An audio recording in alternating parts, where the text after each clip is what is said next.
Mis amados hermanos, buenos días, 6:15. Vamos a iniciar nuestro tiempo de encuentro con la palabra de nuestro Dios, buscando la edificación mutua. Qué difícil en ocasiones es mantenernos en paz cuando las circunstancias nos son contrarias o cuando los vientos nos son adversos. Para nosotros como hombres es muy complicado. Podemos en cierto momento confiar en Dios y en ciertos momentos lograr cierta estabilidad, pero por lo regular siempre nos sentimos en situaciones fuera de orden cuando empezamos a confiar en nosotros mismos. Pero en esta mañana, igual que siempre, confiemos en nuestro Dios para que Él sea el que nos dirija, Él sea el que, independientemente de los vientos que soplen sobre nuestra barca o soplen sobre la situación de nuestra vida, podamos prevalecer. Nos encomendamos a nuestro Dios e inicio con una porción del Evangelio de Mateo en donde nuestro Señor ilustra de aquellos que han sido edificados sobre la roca.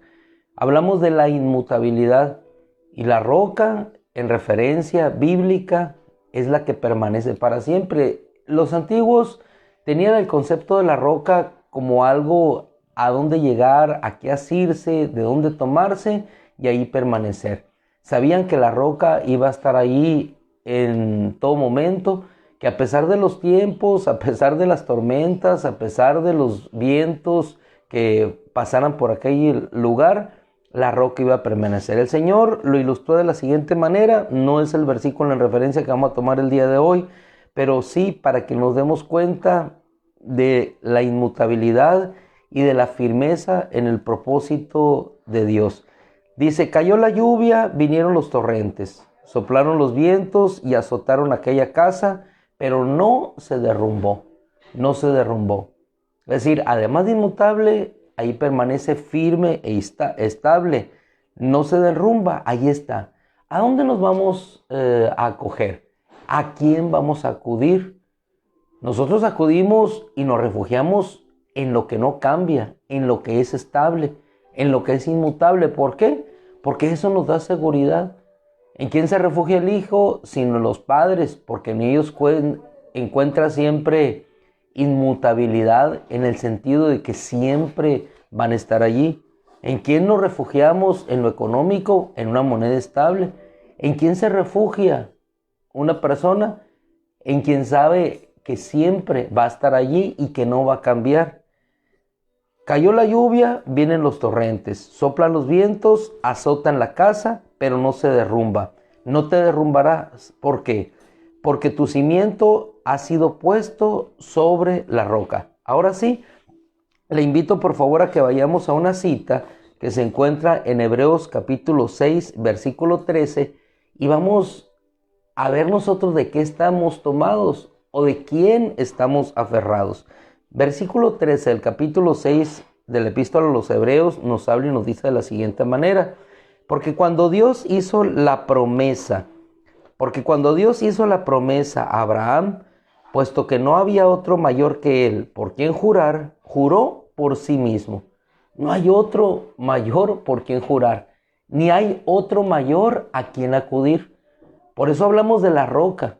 No hay otro a quien acudir, en quien refugiarnos. Y esta roca a la cual nosotros acudimos es inmutable. Está ahí desde el principio. Desde que el universo tiene razón de ser, allí estaba.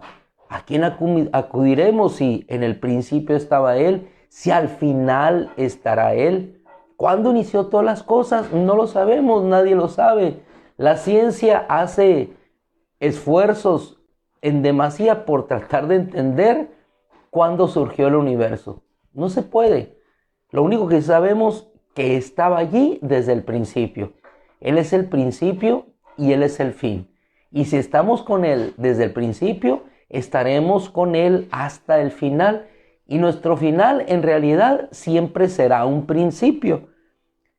Versículo 13. Porque cuando Dios hizo la promesa a Abraham, puesto que no había otro mayor que él por quien jurar, juró por sí mismo, diciendo: En verdad te bendeciré y ciertamente te multiplicaré. Así que habiendo sido él paciente, recibió la promesa. Versículo 16. Porque los hombres juran por uno mayor que ellos, y es mediante juramentos que se llega a una conclusión segura. Estamos hablando de la inmutabilidad y de la seguridad de permanecer en esa inmutabilidad. Es decir, en la seguridad. No hay otro mayor que Dios.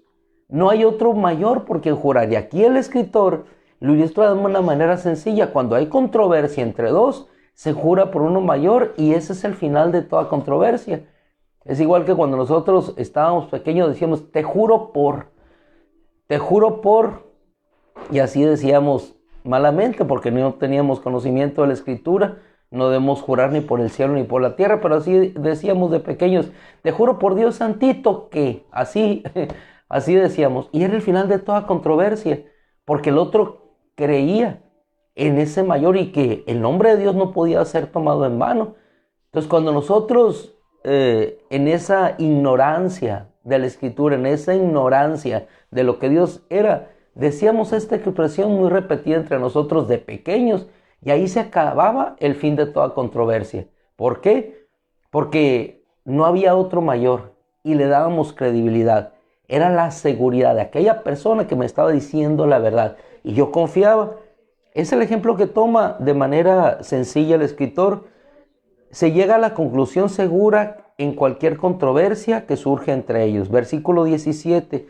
Por lo cual queriendo Dios mostrar especialmente a los herederos, queriendo Dios mostrar especialmente a quienes, especialmente a los herederos de la promesa, la inmutabilidad de su promesa, la selló con juramentos, para que por dos cosas inmutables, en las cuales es imposible que Dios mienta, y no nos dice cuáles son las dos cosas inmutables. Uno lo infiere, al menos en mi inferencia personal, dos cosas inmutables, su nombre y su palabra, por las cuales es imposible que Dios mienta.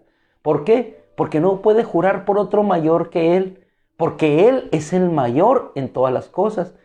Entonces, démonos cuenta en lo que nosotros estamos centrados o en la roca en la cual nosotros estamos parados.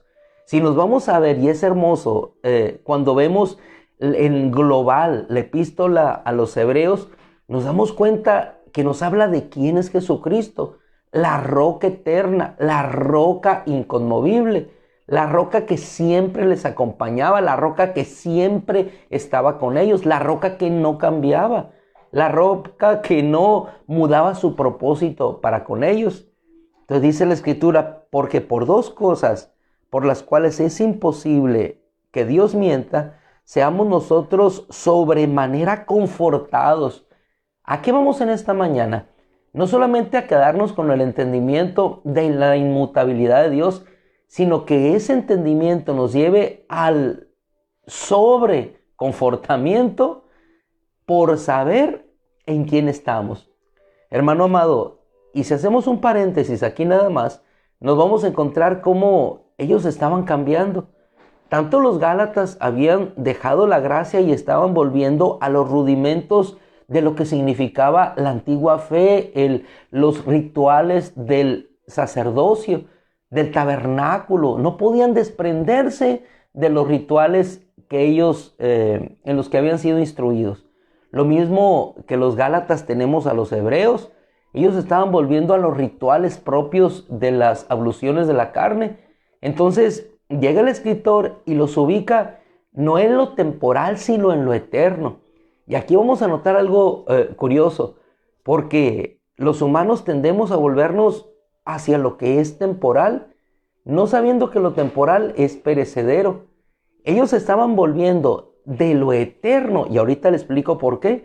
Se estaba volviendo del eterno a lo temporal, porque estaban regresando hacia las cuestiones de la ley, cuando en realidad aquel tabernáculo solamente era el diseño de lo que fue mostrado en el cielo. ¿Qué nos quiere decir esto? Cuando nosotros nos estamos regresando de la gracia hacia la ley, estamos regresando hacia lo que es un reflejo de lo que ya pasó, de lo que era eterno. En realidad el tabernáculo aquí en la tierra era un diseño, según Éxodo 25:40, por allí, más o menos, medio vi el versículo, como te fue mostrado en el cielo. Quiere decir que este tabernáculo en el cual ellos estaban realizando toda esta serie de rituales era solamente figura de lo que estaba en el cielo. Era una imitación de lo que existía en el cielo, de lo que permanecería para siempre.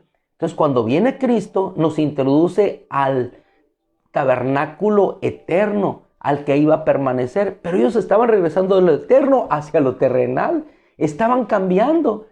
Quiere decir que cuando Dios nos trajo la figura en el tabernáculo terreno de Moisés, en realidad nos estaba proyectando hacia lo eterno, hacia lo que iba a permanecer. Y en ese tabernáculo estaba el altar del holocausto, que en pocas palabras era una figura del Gólgota, donde habría de ser sacrificado nuestro Señor.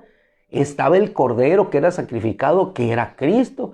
Estaba el pan en el lugar santo, que era Cristo. Estaba el candelabro, que era Cristo. Estaba el arca con el maná, con la promesa, el arca, que era Cristo, en la cual nosotros habríamos de ser introducidos. Estaba todo en ese tabernáculo, solamente como figura hacia donde nosotros habríamos de llegar, que sería lo eterno. Entonces ellos estaban cambiando lo eterno por regresar a lo terrenal, porque ellos ya estaban en la gracia. Por eso el escritor de Hebreos empieza a hablar de la supremacía de Cristo, superior a los ángeles, sumo sacerdocio de Melquisedec, sellado con juramentos, inmutabilidad de la promesa, para que nos demos cuenta, hermano, en dónde estamos nosotros. Estamos en Cristo, estamos en la roca. No podemos volvernos a los rudimentos, no podemos volvernos a las cuestiones de la ley, o no somos mejores porque decimos me volví hacia las tradiciones de los judíos. Ciertamente alguna persona puede abrazar algunas costumbres buenas del judaísmo, pero lo que debemos abrazar es lo que se refiere a lo eterno. No es los rituales del tabernáculo, es la sangre del nuevo pacto que realmente nos purifica, nos santifica para ser herederos de ese reino eterno. Y es lo que nos dice la escritura por medio del escritor de Hebreos. ¿Y por qué hablo de esto? Porque muchas veces nosotros nos centramos, como les decía al principio, en lo cambiante. Vemos alguna circunstancia y, como sucedió con Pedro, nos vamos con los judaizantes. Pero el apóstol Pablo tenía muy claro lo que era el verdadero tabernáculo y por lo que iba. No iba por lo terrenal, iba por lo eterno. Por eso dice el versículo 17, por lo cual queriendo Dios mostrar especialmente a los herederos de la promesa la inmutabilidad de su promesa. Es decir, no va a cambiar. ¿Y por qué no va a cambiar? Porque el tabernáculo terrenal solamente era figura del eterno. El Cristo habría de venir.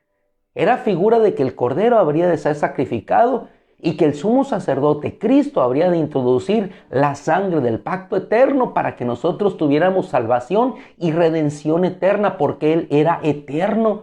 Entonces, en realidad, lo que estaban viviendo los hermanos aquí era regresarse a lo terrenal cuando ya estaban en lo eterno. Entonces, no te puedes regresar a lo terrenal cuando has recibido la gracia. La gracia es superior a la ley. Y es lo que Pablo trataba de explicarles, o al menos también aquí el escritor de Hebreos, a saber muchos, a decir que es Pablo, o Apolos algunos, trataba de explicarles de que permanecieran en lo que es inmutable, que no se alejaran de aquello que permanecía para siempre, que no se alejaran otra vez a las cuestiones de la ley. Y en pocas palabras, a nosotros nos está diciendo, no te alejes, no te salgas de lo que es eterno. ¿Por qué? Para que seas sobremanera confortado, para que teniendo refugio en Él, en Dios, en Cristo, estemos asidos firmemente de la esperanza del que nos prometió. De la esperanza del que nos prometió. Ahora sí, te invito a una cita que se encuentra en Hebreos, adelante aquí, Hebreos capítulo 13, Pero antes vamos a ver el 12:28, donde nos dice la Escritura, por lo cual, puesto que hemos recibido un reino que es inconmovible. Lo inmutable está relacionado con lo inconmovible. No cambia, no se conmueve. Es decir, permanece para siempre. Y ese es el reino que tú y yo hemos recibido. Inmutable, no cambia, permanecerá. Dice la Escritura muy claro, puesto que hemos recibido, ¿quiénes? Tú y yo, tú y yo. Hemos recibido un reino que es inconmovible. Tomémonos firmemente. ¿De qué? De la gracia. De la gracia, no de lo que pasó, no del pacto antiguo. ¿Cuántos hermanos se vuelven a los judaizantes? ¿Cuántos hermanos están volviendo a que lo mejor es lo judeomesiánico? Lo judeomesiánico es mejor porque en eso judeo-mesiánico la preeminencia es Cristo. Tanto para el judío como para el gentil, si ambos tenemos a Cristo como el Mesías, como el sumo sacerdote, hermano, estamos en la primacía. No es cultural, el evangelio es espiritual. No es asumir o reabsorberte a una cultura. Eso quedó muy claro desde el principio. Los gentiles solamente que se abstengan de esto. Hechos capítulo 15. Pero ambos insertos en el mismo tabernáculo. Unos y otros. ¿Por qué? Por la sangre del pacto eterno que nos santificó a unos y a otros. Entonces tengamos bien claro en dónde estamos. Estamos parados sobre la roca, sobre Cristo. Si un cristiano, diciéndose cristiano, no está claro, parado sobre la roca, es igual que algún otro que aún siendo judío, no reconoce al Salvador. Estos hermanos eran ya receptores de la gracia y sin embargo estaban alejándose hacia lo que no era gracia, lo mismo que los Gálatas. Puesto que hemos recibido un reino que es inconmovible, tomémonos firmemente de la gracia con la cual podamos servir y agradar a Dios con modestia y reverencia. ¡Qué hermosura! La gracia nos es dada para poder servir y ¿qué dice? Agradar a Dios. Ese es el propósito. La gracia nos es dada. El evangelio nos es dado para servir y agradar a Dios en un reino que es inconmovible, que es inmutable, no cambia, ahí va a estar, nos espera, hacia allá vamos. Agradar a Dios con modestia y reverencia. Y en el capítulo 13, con el cual vamos a finalizar, da una serie de recomendaciones, consejos. ¿Por qué vienen los consejos? Porque sobre la base de la inmutabilidad de su promesa, de lo inconmovible de su reino, es como tú puedes avanzar. Un consejo sin el refuerzo o la fuerza de un cimiento, de un fundamento, hermano, se queda en un consejo. Pero ¿cuándo un consejo se vuelve fuerte en tu vida? Cuando sabes en qué estás parado. Viene el viento, como te leía del Evangelio, viene la tormenta, pero no te mueve. Es decir, tú permaneces inmutable porque sabes que independientemente de lo que venga, estás parado sobre la roca firme, inmutable, que es Cristo, nuestro Salvador. Versículo 5 de Hebreos capítulo 13, que su mente no se complazca, dice, amén de algunos otros consejos, yo retomo el más importante, que su mente no se complazca en el dinero, sino que tengan lo que les sea suficiente, porque el Señor ha dicho, no te dejaré ni te desampararé. ¿Quién puede caminar confiado en que el Señor no lo va a dejar o no lo va a desamparar? Aquel que ha confiado en que Dios es inmutable. Independientemente de que suba, baje el precio de las monedas, Dios estará ahí y le sustentará. Que independientemente de que suba una cosa o suba la otra, Apocalipsis, no dañes el aceite y el vino. De modo que no te dejaré ni te desampararé. De modo que podemos decir, ¿cómo? Dice la Escritura, confiadamente, confiadamente, confiadamente. Mi Señor es mi ayudador, no tendré temor que puede hacerme el hombre. No tendré temor. Versículo 7, precedente para terminar nosotros en el 8. de Hebreos capítulo 13. Acuérdense de sus dirigentes que les han hablado la palabra de Dios. Cada mañana nosotros, unos y otros, muchos pastores en muchos lugares, hablando constantemente la palabra de Dios. ¿Con qué propósito, hermano? Para edificarnos y otros, unos aprendiendo de otros. Porque en ocasiones tu vida dirige la mía. Al ver yo tu fe, la fortaleza que tú tienes, diriges mi vida. Y al igual yo puedo inspirar a otros igual, pero a unos y a otros nos inspira lo único que tenemos dentro de nosotros, al Cristo, el Espíritu Santo morando en nosotros. Acuérdense que les han hablado la palabra de Dios, considerando el resultado de su manera de vivir e imiten su fe. Aquí está centrado todo. Manera de vivir imitando la fe. ¿Por qué? Finalizamos con esto. Inmutable, no cambia. ¿Por qué? Y parece que este versículo está como fuera de contexto, pero lo inserta el escritor para darnos la fuerza.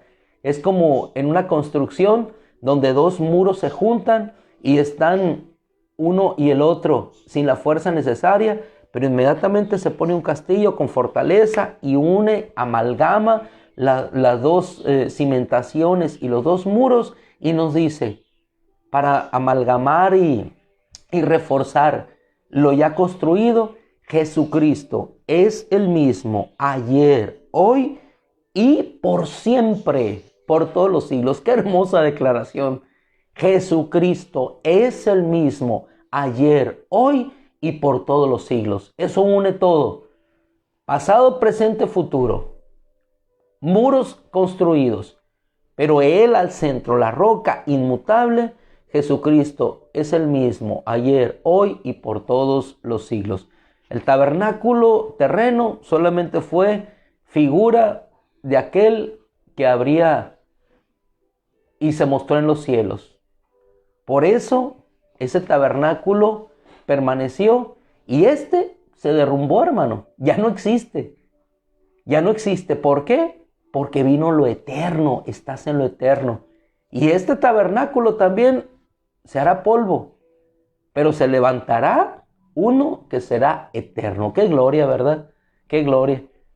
Satanás nunca supo que al hacer su obra vendría la obra mayor de nuestro Dios. Mis amados hermanos, concluimos, le damos gracias a Dios, finalizamos gozosos como siempre, adorando, glorificando a nuestro Dios y orando como siempre lo hacemos. Padre, te damos gracias por la bendición de estar en tu presencia. Te rogamos, Señor, que podamos salir gozosos, esperanzados en este día, igual que siempre. Gracias, Padre, por tu bendición, por tu amor, por tu gracia, por tu poder. En el nombre de Jesús. Amén. Mis amados hermanos, finalizamos. El tiempo apremia para nuestras actividades. Que Dios les bendiga. Si Dios quiere, nos vemos mañana y el domingo con todo el favor de Dios. 6:40 a correr a los trabajos. 1 minuto. Dios les bendiga. Buenos días.